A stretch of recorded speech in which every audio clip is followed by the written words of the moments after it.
The taxi pulled up to my son's Tudor-style house at dusk.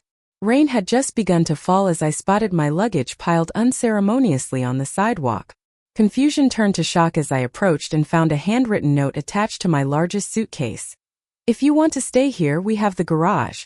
Your bedroom is now our home office. Signed, your loving daughter-in-law." My knees weakened, but my face remained composed as the driver asked if everything was okay. With sudden clarity, I pulled out my phone and called my bank. They were about to learn who really owned the house they were so eager to evict me from. Before I continue this story, I'd love to know where you're watching from. Drop your location in the comments, hit that like button, and subscribe to hear more stories about family betrayals and the sweet taste of justice. Trust me, you'll want to stick around to see how my daughter-in-law's face looked when she realized whose name was on the mortgage. For 35 years, I built my reputation as one of Boston's most respected real estate agents. Clients valued my integrity and encyclopedic knowledge of the market. My husband Robert and I were married for 42 wonderful years until pancreatic cancer took him from me 3 years ago. Throughout our marriage, we were financially prudent, investing wisely, maintaining healthy emergency funds, and planning meticulously for retirement. We owned a beautiful colonial home in a well-established neighborhood, filled with decades of memories. Thanksgiving dinners with extended family, backyard barbecues with neighbors, and quiet evenings on the porch swing Robert had built for our 10th anniversary. After Robert passed, I surprised myself with my resilience. I joined a widow support group at the community center, where I made several close friends who understood the unique pain of losing a spouse after decades together. I traveled to places Robert and I had always planned to visit: a 2-week tour of Italy, a river cruise through southern France. I maintained my social connections, hosting monthly book club meetings and volunteering at the local hospital. My relationship with my only son James had always been close. I'd been there for every milestone: his first steps, his high school graduation, his college years at Boston University, and his first promotion at the tech company where he now worked as a marketing executive.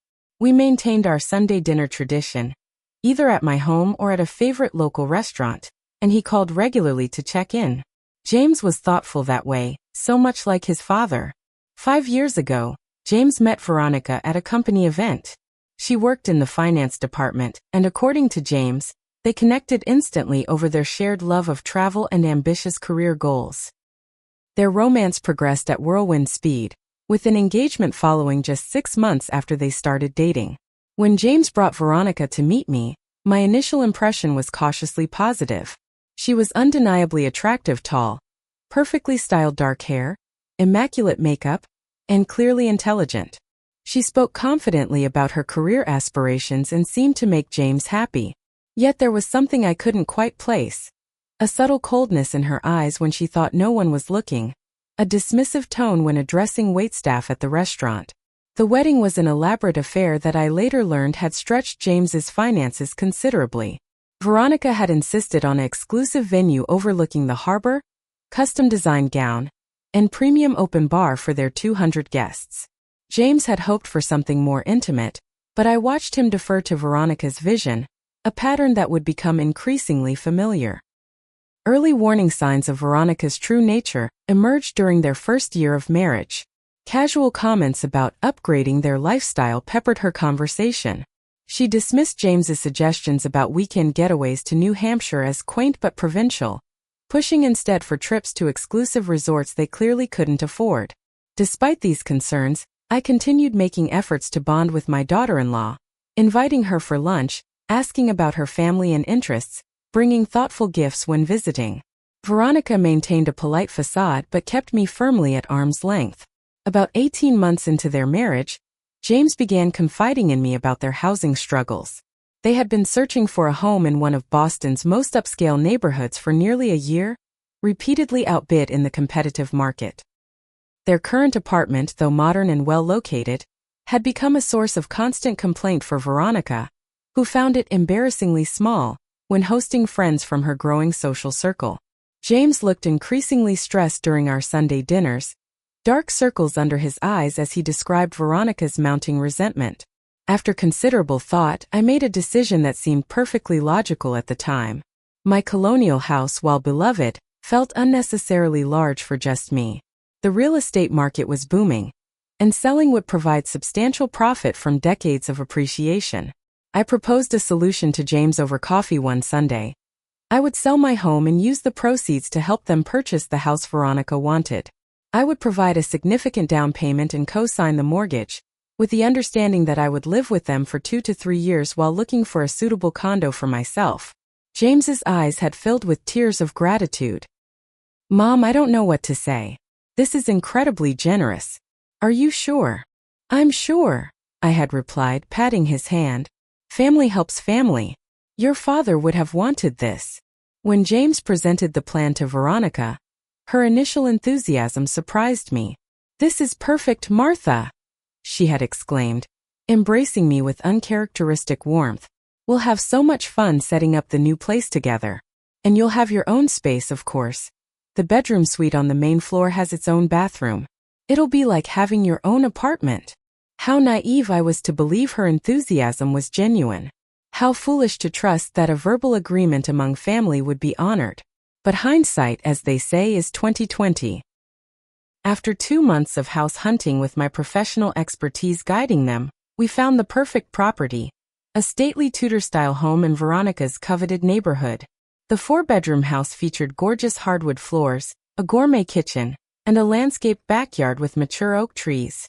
The bedroom suite on the main floor, intended to be mine, had a large window overlooking the garden, an attached bathroom with a walk-in shower, and ample closet space. My financial contribution was substantial. 60% of the down payment came from my savings, and I arranged to cover most of the monthly mortgage payments. My name appeared first on all the documents, with James as co-signer. Veronica's name was notably absent from the paperwork, a detail that would prove significant later. Our verbal agreement about the living arrangements seemed clear. I would have the main floor bedroom suite, access to all common areas, and would stay for 2 to 3 years while researching condominium options for my eventual move. Moving day was filled with excitement and optimism. I hired professional movers for the heavy furniture but insisted on packing my personal belongings myself, carefully wrapping photo frames, Robert's collection of nautical figurines, and the china set we'd received as wedding gifts 4 decades earlier.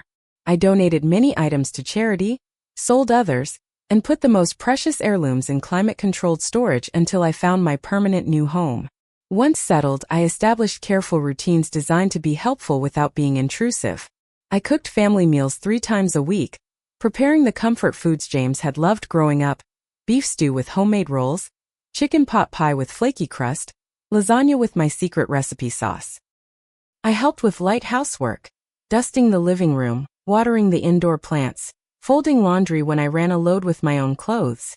The backyard became my special project, and I spent peaceful hours planting perennials and seasonal flowers, creating a colorful garden that neighbors frequently complimented.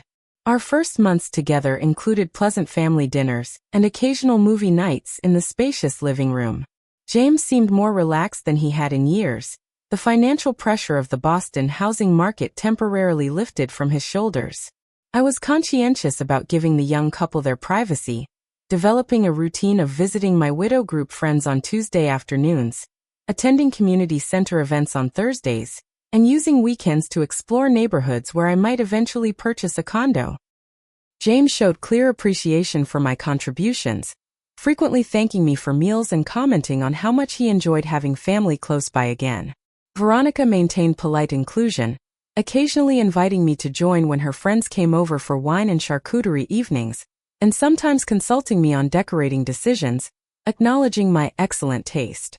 I made generous contributions beyond the mortgage, purchasing a high-end espresso machine as a housewarming gift, replacing the aging refrigerator when it began making concerning noises, and upgrading the patio furniture for summer entertaining. These gestures came naturally to me. I'd always expressed love through practical generosity, a value Robert and I had shared.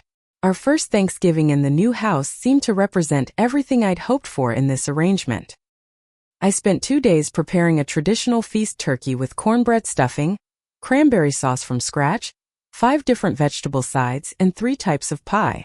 Veronica contributed a signature cocktail and elegant table settings, while James carved the turkey with his father's old carving set, telling stories that had us all laughing. For those few hours it felt like we were truly family. Yet subtle signs of trouble had already begun to emerge. I noticed certain decorative items I'd brought from my old home. A handcrafted ceramic bowl from my trip to Santa Fe. A watercolor painting of Boston Harbor. Being gradually moved from prominent positions to less visible areas of the house. Eventually, some disappeared entirely into closets or the basement storage area. The frequency of Veronica's friends visiting increased, and I became aware of their curious glances in my direction, as though wondering why I was present in what they clearly perceived as Veronica and James's home. During phone conversations I couldn't help overhearing, Veronica referred to me as still living with us, rather than acknowledging the financial arrangement that made the home possible in the first place. One evening, as I retrieved a book from the living room after retiring to my bedroom, I overheard Veronica on the phone. "Yes, we're still figuring out the mother-in-law situation. I know. It's temporary, thank God. James doesn't want to rush her, but I've started leaving condo listings on the kitchen counter. Subtle hints, you know." I quietly returned to my room, contemplating this new information. Perhaps I was overstaying my welcome? But we'd agreed on 2 to 3 years and we were barely 4 months in. Perhaps I was being too sensitive? But the mortgage statement that had arrived that week bore my name, and the payment had come from my account. Despite these concerns, I remained determined to make the arrangement work for James's sake. He seemed happier than he had been in the small apartment, taking pride in homeownership and enjoying the spacious property.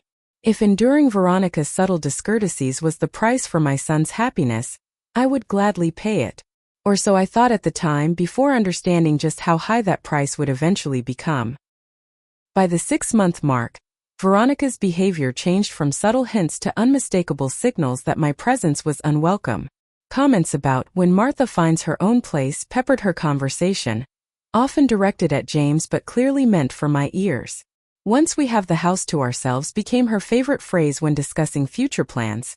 A home gym in the basement, repainting the kitchen cabinets, hosting overnight guests in the spare room, that was currently my bedroom. My cooking, previously praised or at least accepted without comment, became subject to criticism. "This is a bit heavy on the sodium, isn't it?" Veronica would remark, pushing away a barely touched plate. "James and I are really trying to cut back on carbs," she announced one evening as I set a casserole on the table, though I'd seen her devouring pasta at lunch earlier that day. My cleaning methods were suddenly problematic. Apparently, I used the wrong cleanser on the granite countertops, though I'd been maintaining them without incident for months. James visibly struggled with these interactions, his discomfort evident in his hunched shoulders and forced smiles.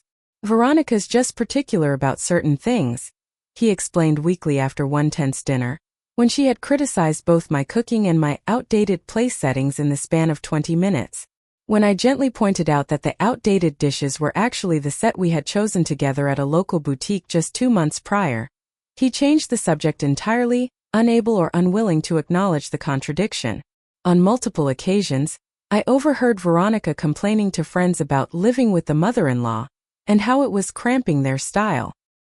"I can't just walk around in my robe on Sunday mornings," she lamented to her friend Sarah during a backyard lunch they clearly assumed I couldn't hear from my bedroom. "And she's always there, you know? Always in the kitchen or the living room or puttering in the garden. I feel like I'm living in a fishbowl in my own house." When I attempted to address these tensions directly, Veronica's responses were dismissive to the point of gaslighting. "I don't know what you're talking about," she replied with wide-eyed innocence when I mentioned overhearing her complaints. "You must have misunderstood. Or more cutting. You're being too sensitive, Martha. That's not what I meant at all." My relationship with James suffered as he became increasingly distant, seemingly to avoid being caught between his wife and mother. Our Sunday traditions faded. He began finding excuses to work late or meet friends, anything to escape the palpable tension at home. The son who had once called several times a week now barely made eye contact across the dinner table. 8 months after we moved in, disaster struck when James lost his job during company-wide downsizing. The tech firm where he'd worked for 7 years eliminated his entire department with minimal severance. The financial strain on the household intensified overnight, with James's income gone and only Veronica's salary remaining. Without discussion or acknowledgement, I increased my contribution to household expenses, covering utilities and groceries in addition to the mortgage. Despite these changed circumstances, Veronica's spending habits remained unchanged. New furniture appeared in the living room, a sleek sectional sofa replacing the perfectly functional one they'd brought from the apartment. Her wardrobe expanded with designer labels I recognized from my more affluent clients. Weekend brunches with her friends continued, and she began hosting increasingly elaborate dinner parties, seemingly oblivious to our financial reality. My concern grew as I noticed James becoming more stressed, checking his bank accounts frequently, and wincing at credit card statements. During a rare moment alone, I glimpsed his computer screen and saw alarmingly low savings account balances. He was clearly depleting his financial reserves to maintain Veronica's lifestyle expectations.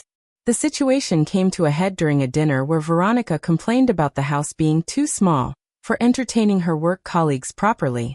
"The Morgan Smiths just bought that gorgeous colonial on Oakwood Drive," she sighed, referencing a property I knew was listed at nearly twice our home's value.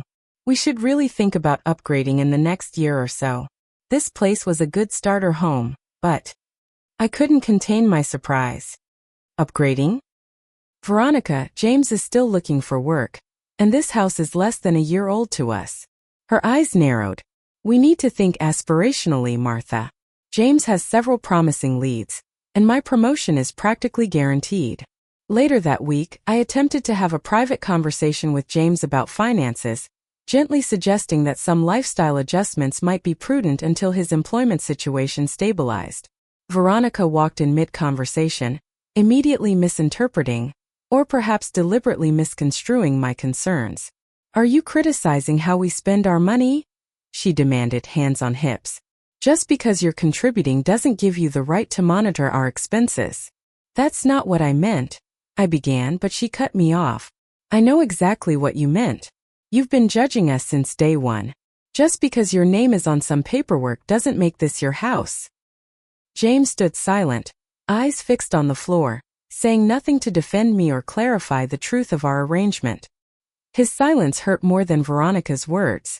I retreated to my room that evening, feeling more like an unwelcome guest than a co-owner who had contributed the majority of the home's purchase price. The door I rarely used to close now remained shut when I was home, creating a physical barrier that mirrored the emotional one developing between us. My friends noticed the change in me. "You seem withdrawn," observed my friend Diane during our lunch at the community center. "Is everything okay at James's place?" "It's fine," I lied, pushing salad around my plate. "Just an adjustment period." As the holidays approached, Veronica announced they would be spending Christmas with her family in Connecticut instead of celebrating at home. "You're welcome to join, of course," she added without enthusiasm, in a tone that clearly communicated the opposite. "Thank you, but I'll spend it with my friends here," I replied, thinking of the quiet dinner Diane had already invited me to. The look of relief on both their faces spoke volumes about how far our family unit had deteriorated in less than a year. 10 months into our living arrangement, I noticed Veronica eyeing my bedroom with increasingly speculative glances during her frequent home tours with visiting friends. "This space has so much potential," she would say, lingering in my doorway longer than necessary. "It gets the best natural light in the house." Comments about how my room would make a perfect home office or an amazing workout space began surfacing in casual conversation. Glossy catalogs featuring ergonomic desk chairs and filing systems appeared on the kitchen counter, conspicuously open to pages with items circled in red marker. My bedroom was indeed spacious, the largest after the master bedroom, with an attached bathroom and south-facing windows that flooded the space with warm light most of the day. Its location on the main floor, separated from the upstairs bedrooms by a central staircase, had initially been presented as a benefit for my privacy and independence. Now that same separation made it prime real estate for Veronica's expanding ambitions. Veronica's thinking about starting a side business. James mentioned one evening as we passed in the hallway, his first voluntary conversation with me in weeks.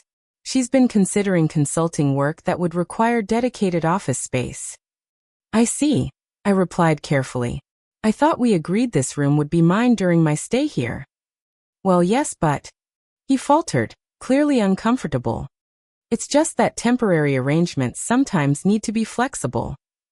Later that week, I returned from gardening to find Veronica showing my bedroom to her friend Christine. The door wide open despite my having closed it before going outside.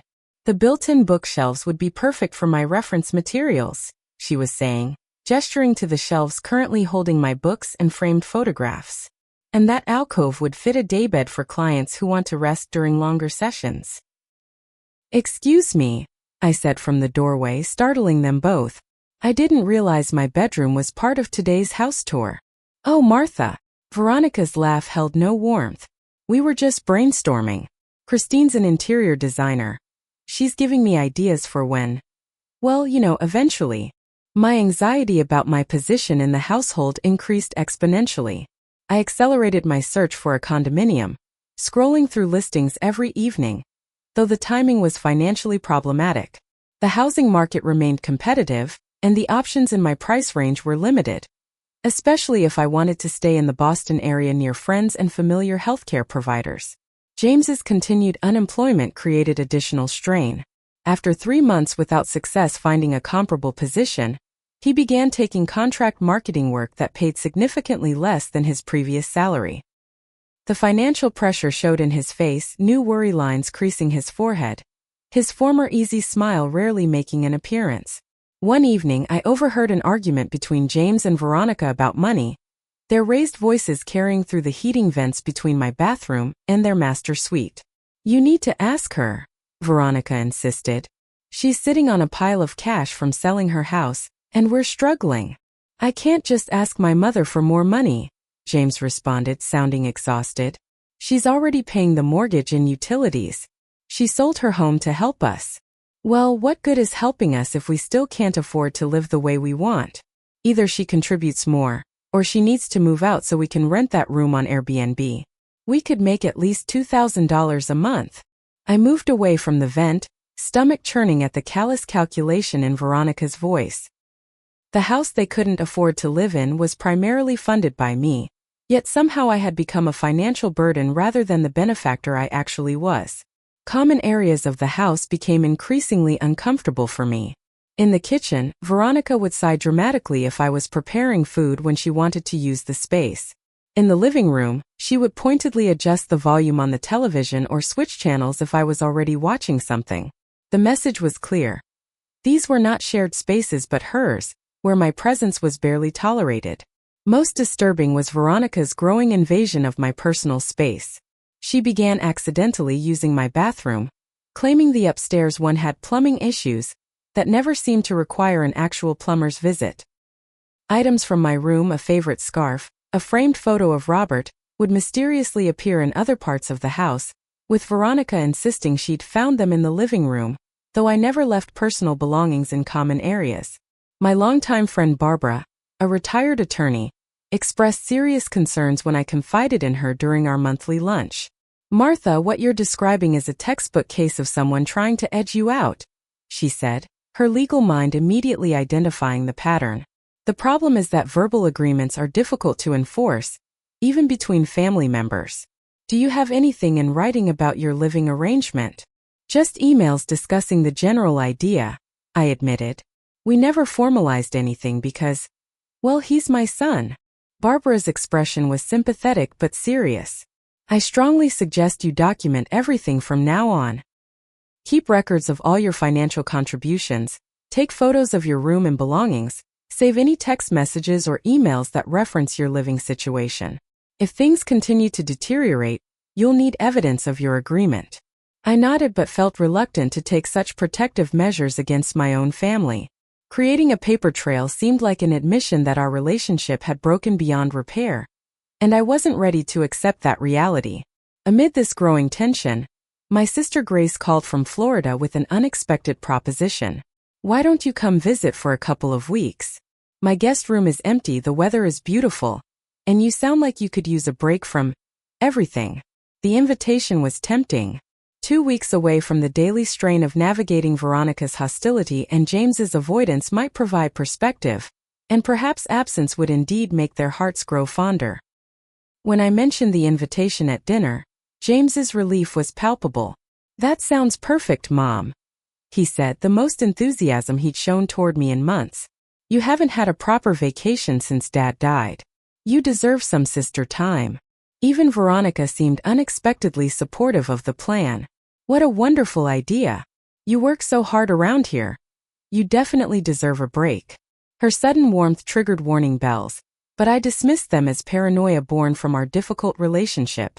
In the days leading up to my departure, she became almost helpful, offering to drive me to the airport, suggesting items to pack for Florida's climate, assuring me they would take care of everything while I was gone. "Don't worry about a thing," she said as she helped me load my suitcases into her car the morning of my flight. "Just enjoy your sister and the sunshine. 2 weeks will fly by." James hugged me goodbye at the departure terminal, a quick embrace that felt oddly final. His expression held something I couldn't quite interpret: guilt? Concern? But I attributed it to our general estrangement over recent months. "Have a great time, Mom," he said, already turning back toward the car where Veronica waited. "We'll see you when you get back." As my plane took off, I felt a mixture of relief and apprehension. The break would be good for all of us, I reasoned. Perhaps the time apart would reset our relationship dynamics, allowing us to start fresh upon my return. Perhaps Veronica would realize the benefits of having me there. The financial support, the home-cooked meals, the garden maintenance. Perhaps James would remember that I was his mother, who had sacrificed my own home to help secure his. How tragically wrong those hopes would prove to be. My 2 weeks with Grace in Florida provided exactly the respite I needed. Her condo in Naples overlooked a tranquil lake where we enjoyed morning coffee on the balcony, watching herons and egrets wade among the reeds. We visited local art galleries, took a boat tour through the Everglades, and spent long evenings reminiscing about our childhood and sharing stories about our late husbands. Away from the daily tension of living with Veronica and James, I felt my shoulders finally relax, the perpetual knot in my stomach loosen. Sleep came easier in Grace's peaceful guest room than it had in months in my own bedroom. "You look 10 years younger after just a week here," Grace observed as we shared a bottle of wine on her balcony. "I haven't seen you this relaxed since before Robert got sick." During my stay, I gained valuable perspective on my living situation. The distance allowed me to see patterns I'd been too close to recognize. How Veronica's manipulations had gradually isolated me from James. How my desire to help had enabled their entitled behavior. How boundaries had been systematically eroded. By the end of the second week, I'd made a difficult decision. Regardless of the financial implications, I needed to find my own place. The current arrangement was becoming untenable, damaging both my relationship with my son and my own well-being. I would give myself 6 months to find a suitable condo, even if it meant accepting a less desirable location or dipping further into my retirement savings. On the flight home, I rehearsed a respectful but firm conversation about my timeline for moving out. I would approach it positively, not as a reaction to their treatment, but as a natural progression of our original plan. I would clarify expectations about financial contributions during my remaining time with them, and ensure we documented the substantial equity I had in the house.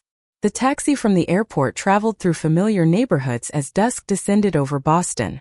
Light rain had begun to fall, and I watched droplets race across the window, feeling an unexpected sense of dread as we approached the Tudor house. "Almost home," the driver announced cheerfully, turning onto the tree-lined street where I had lived for the past 10 months. My first glimpse of the house stopped my breath. There, piled unceremoniously on the sidewalk in front of the pristine lawn, sat my luggage. Not just the 2 suitcases I'd taken to Florida, but additional boxes and bags containing what appeared to be more of my belongings. Even from the car, I could see raindrops beginning to darken the cardboard and seep into fabric. "Is this the right address?" the driver asked, confusion evident in his voice as he pulled to the curb. "Yes," I managed, my mouth suddenly dry. "Please wait here a moment." Stepping out into the light rain, I approached the pile of my possessions with growing disbelief. My wheeled suitcases from the Florida trip. 3 cardboard boxes labeled Martha's Clothes, in Veronica's precise handwriting. A garbage bag bulging with what looked like bedding. My grandmother's antique side table, now getting wet in the increasing rainfall. Attached to my largest suitcase was an envelope, partially protected from the rain by the luggage's overhang. With trembling fingers, I opened it to find a handwritten note. "If you want to stay here, we have the garage. Your bedroom is now our home office. Signed, your loving daughter-in-law." My legs weakened beneath me, and for a moment I feared I might collapse on the sidewalk. The cruelty was breathtaking. Not just the eviction itself, but the calculated timing, ensuring I would discover it at my most vulnerable. Returning tired from travel in the growing darkness as rain began to fall. "Mom? Is everything okay?" The taxi driver had rolled down his window, concern evident in his voice. I straightened my spine with effort, decades of dignity and self-control coming to my aid. "Not exactly. Would you mind waiting a few more minutes? I need to make some calls." Examining my bags more closely, I realized with growing horror that many items were missing. The boxes contained some clothing but not my winter coats or best dresses. No sign of the family photos that had adorned my dresser, the small heirlooms from Robert's family, or my jewelry box containing both valuable and sentimental pieces. I approached the front door and found my house key no longer worked in the lock. Through the decorative glass panels I could see movement inside, a shadow passing the entryway, then quickly retreating. I rang the doorbell, then knocked firmly, but no one answered despite the obvious presence inside. My phone calls to James went straight to voicemail. Text messages showed as delivered but remained unread. As the rain increased from a drizzle to a steady downpour, anger began to replace shock, and with it came clarity of purpose.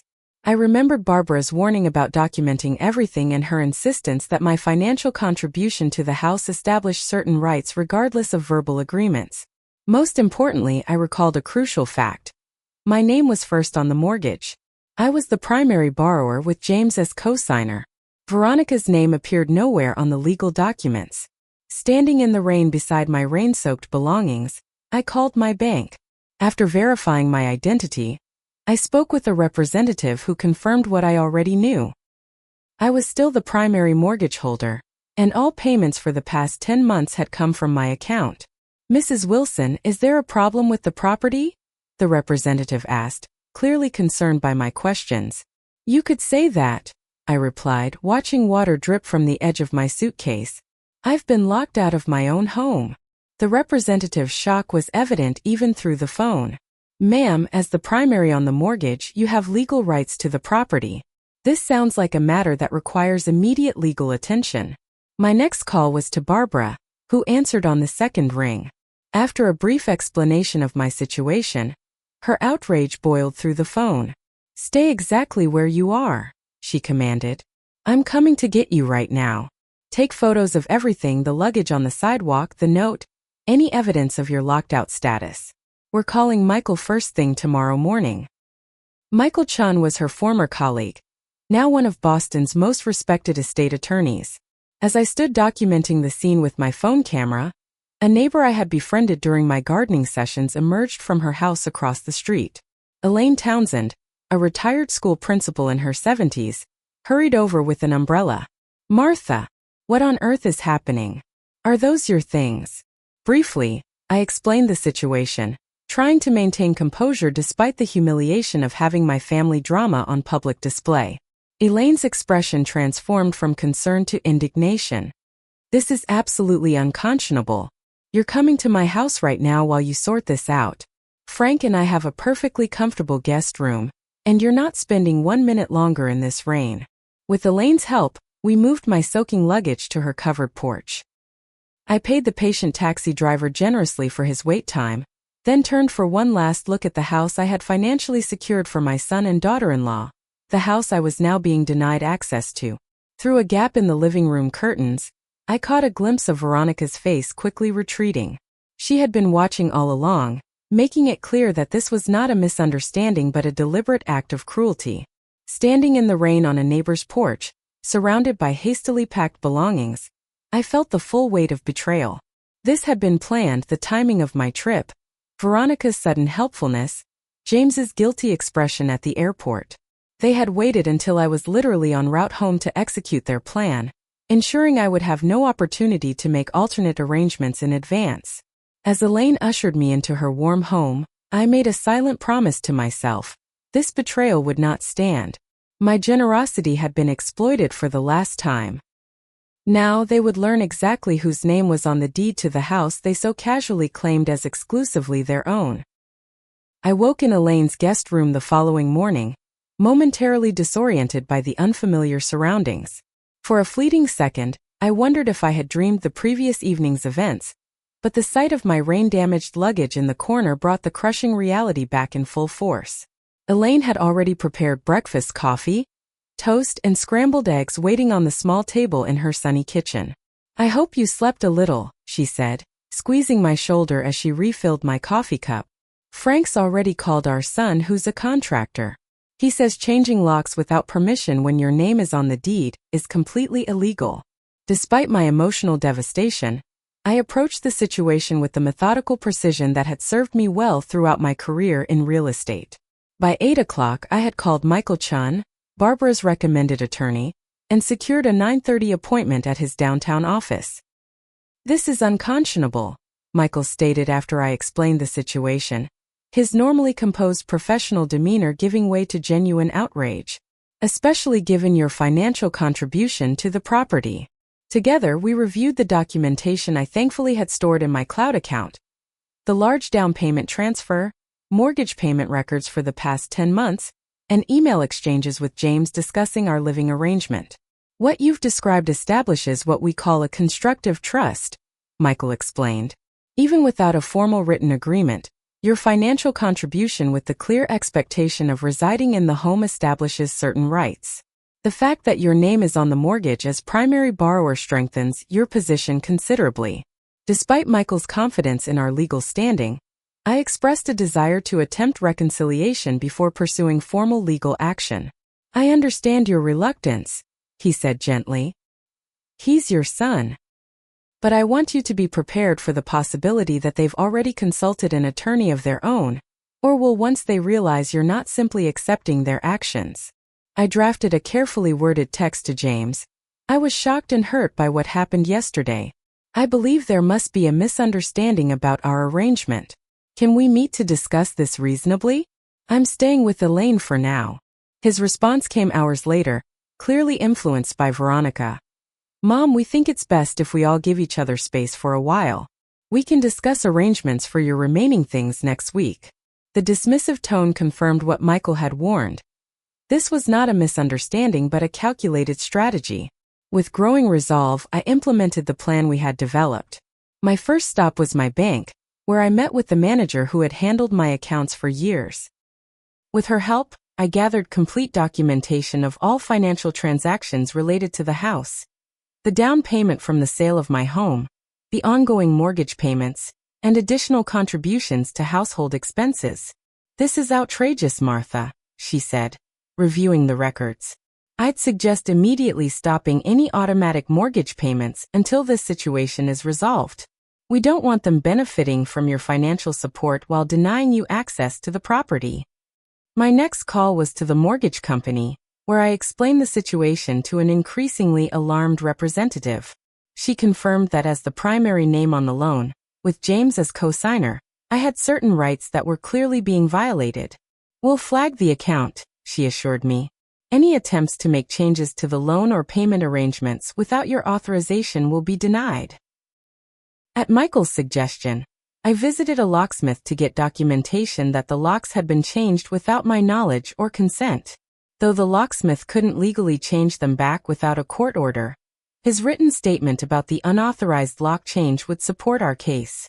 Back at Elaine's, I inventoried the belongings I had versus what I knew remained in the house. The discrepancies were significant and disturbing. Several valuable items were missing. My mother's pearl necklace, Robert's watch collection, the small watercolor painting we'd purchased on our anniversary trip to Provence. Important documents were also absent. My birth certificate, the deed to my cemetery plot beside Robert, and financial records I kept in a locked file box. Michael drafted a formal legal letter demanding immediate access to the property and return of all personal belongings, with the threat of police involvement and legal action if compliance wasn't immediate. When the courier reported that Veronica had refused to accept delivery of the letter, Michael recommended filing for an emergency hearing. The court can grant you immediate access to retrieve your personal property, he explained. Given the circumstances and your status as mortgage holder, we have a strong case. That afternoon, I sat on Elaine's back porch sorting through the belongings I did have, discovering with dismay that several family photos had been damaged by the rain, the frames warped and water seeping between glass and paper.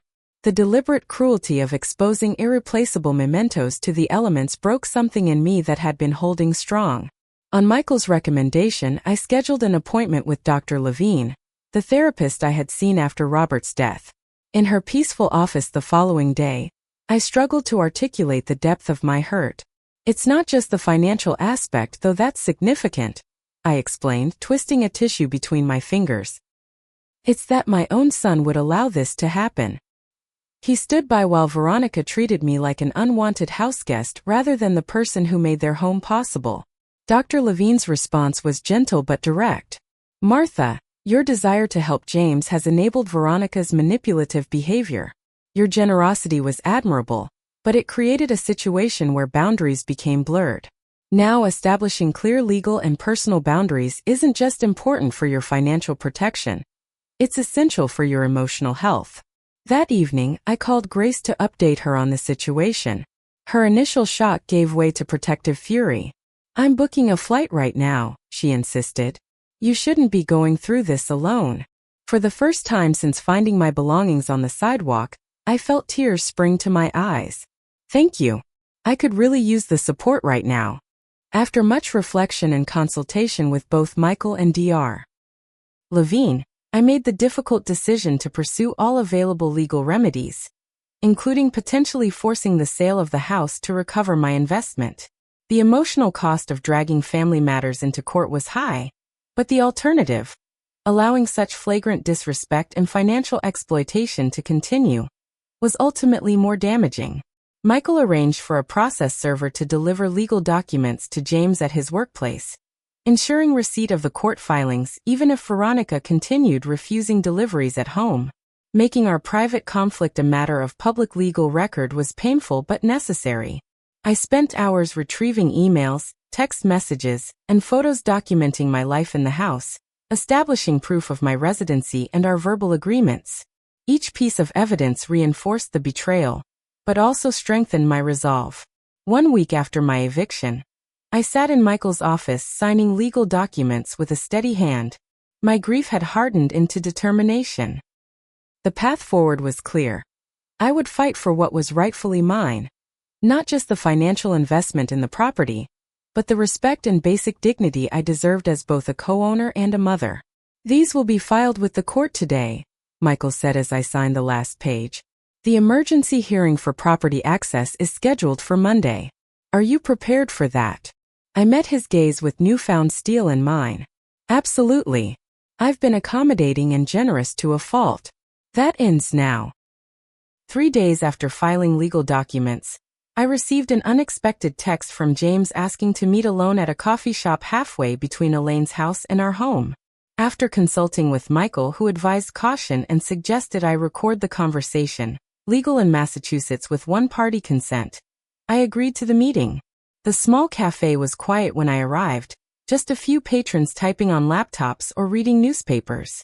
James was already seated in a corner booth, looking tired and stressed, his normally neat appearance disheveled. He attempted a smile as I approached, rising halfway before sinking back into his seat.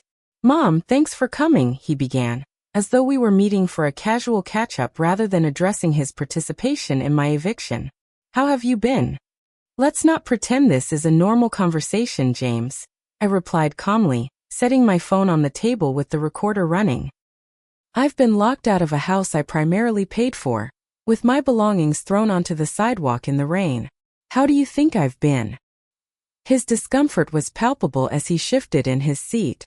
"About that, it wasn't exactly planned that way. Veronica just felt uncomfortable with the living situation, and the decision to convert the bedroom happened kind of spontaneously while you were away." The absurdity of his explanation might have been laughable if it weren't so painful. "Spontaneously," I repeated, changing locks, packing my belongings, And timing it perfectly for my return from Florida was spontaneous? Well, not exactly like that, he admitted, unable to meet my eyes. Things got out of hand. Let me be clear about the facts, I said, laying my hands flat on the table. I contributed 60% of the down payment on that house. I've paid the mortgage every month since we moved in.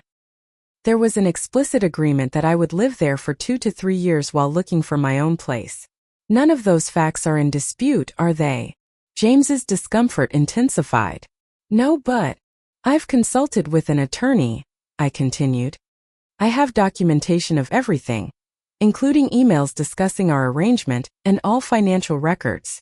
His head snapped up, genuine alarm replacing discomfort. You've talked to a lawyer? Mom, this is a family matter, not a legal issue. It became a legal issue when I was illegally evicted from property I legally own, I replied. Court filings have already been submitted. The color drained from James's face. Court filings? What exactly are you asking for? An emergency hearing for immediate access to the house and retrieval of all my belongings is scheduled for Monday. Beyond that, I'm pursuing options including forcing the sale of the property to recover my investment. Sale of the James's voice cracked. Mom, you can't be serious. We can work something out. Any resolution begins with immediate access to the house and retrieval of all my belongings, I stated firmly. Many valuable and irreplaceable items were not included in what you put on the sidewalk. James pulled out his phone, texting rapidly despite obvious anxiety about Veronica's reaction. After a tense exchange, he looked up.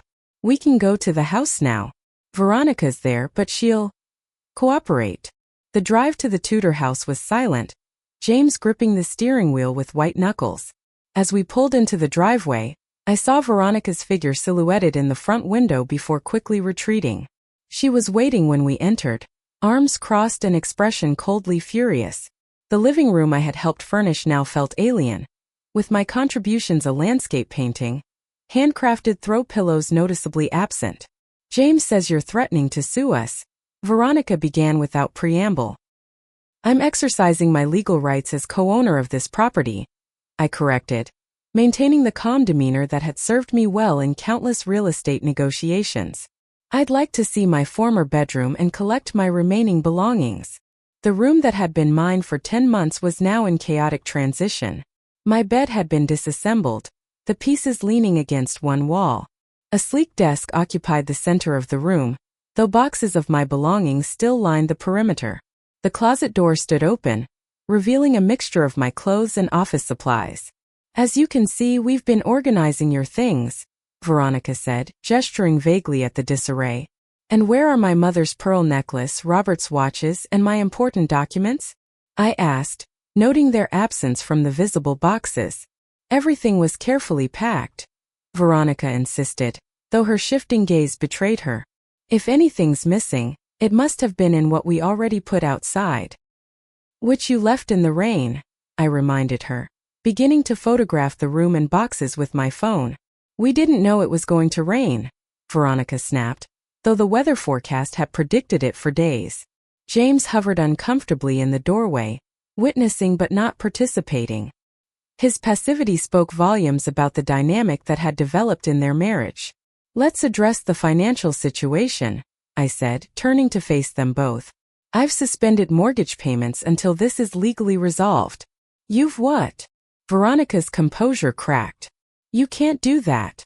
As primary on the mortgage, I absolutely can, I replied. I've also documented all my contributions to this property, which will be presented in court if necessary. James pulled me aside while Veronica angrily texted someone on her phone. Mom, please, he whispered urgently. Don't destroy everything over this misunderstanding.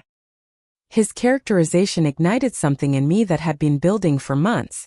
I'm not destroying anything, James. I'm simply no longer financing my own mistreatment. If you want to keep this house, you have two options.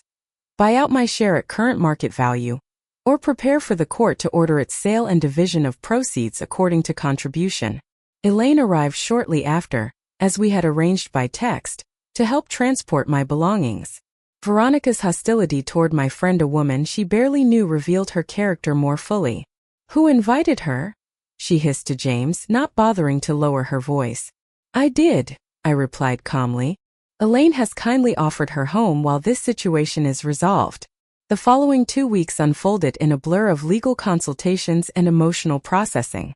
Grace arrived from Florida, providing crucial support as I established myself in a comfortable extended-stay hotel while considering my options. Dear Levine helped me navigate the grief over not just the housing situation, but the fundamental betrayal by my son. You're mourning the relationship you thought you had, she explained during one session. That's a significant loss, separate from the practical matters of the house. Formal communication arrived from an attorney hastily retained by James and Veronica, proposing a settlement that significantly undervalued my contribution to the property. Michael's measured counteroffer established proper valuation and included compensation for the eviction and mishandling of my belongings. The legal disclosure process revealed that Veronica had significant undisclosed debt, that James had been unaware of credit cards and personal loans totaling nearly $40,000. This discovery explained both her desperation to maintain appearances and James's dwindling savings. Over lunch with Barbara, I confessed my conflicted feelings. Part of me wants to pursue this to the fullest extent of the law, I admitted. But he's still my son. Setting boundaries isn't punishing him, Barbara reminded me. It's establishing that relationships require mutual respect. I began looking at condominiums again, this time with a clearer sense of my priorities. The betrayal had clarified what I truly valued in a home: security, autonomy, and proximity to supportive friends rather than ungrateful family. 3 weeks after our confrontation, James reached out again, asking to meet privately.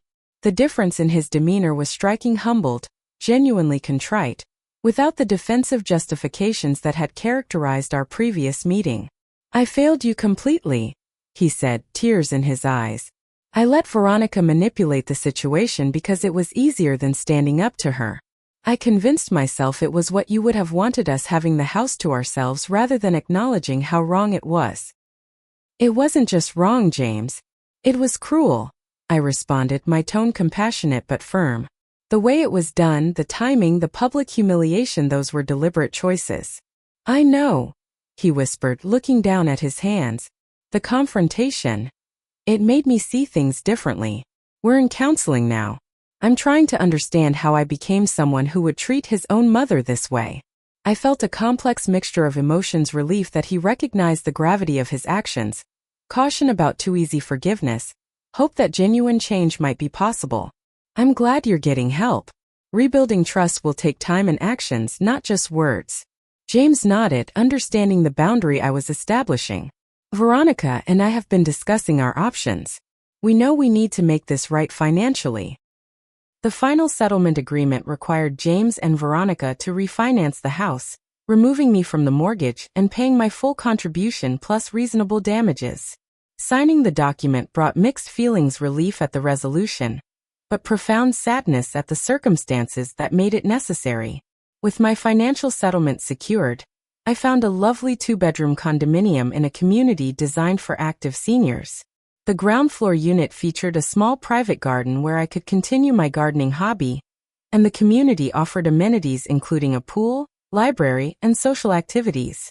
My housewarming gathering included Grace, Barbara, Elaine and her husband, and several friends from my widow support group. James and Veronica were notably absent, though James had sent flowers with a card simply signed, "I'm sorry. I love you." A week later, I received a tentative text from James. "Your new place looks beautiful in the photos Elaine showed me. Would it be okay if I visited sometime?"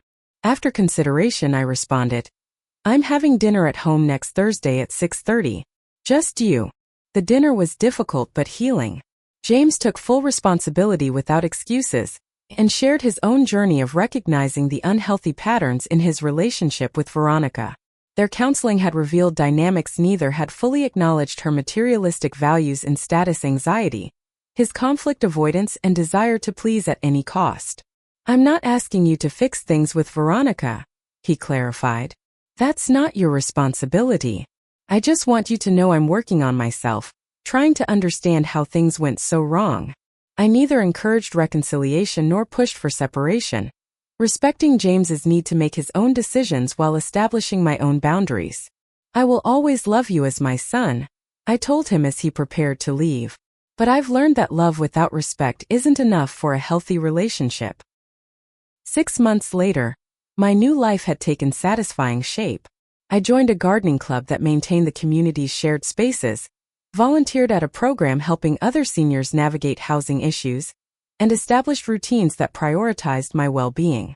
The betrayal had been painful, but it had also freed me from an untenable situation and clarified what and who truly deserved my energy. For the winter holidays, I hosted a small gathering in my condo. To my surprise, James attended alone, arriving with a homemade apple pie and news that he and Veronica had separated 2 weeks earlier. "It was a long time coming," he explained as we sat on my balcony after dinner, watching the sunset paint the sky in shades of pink and gold.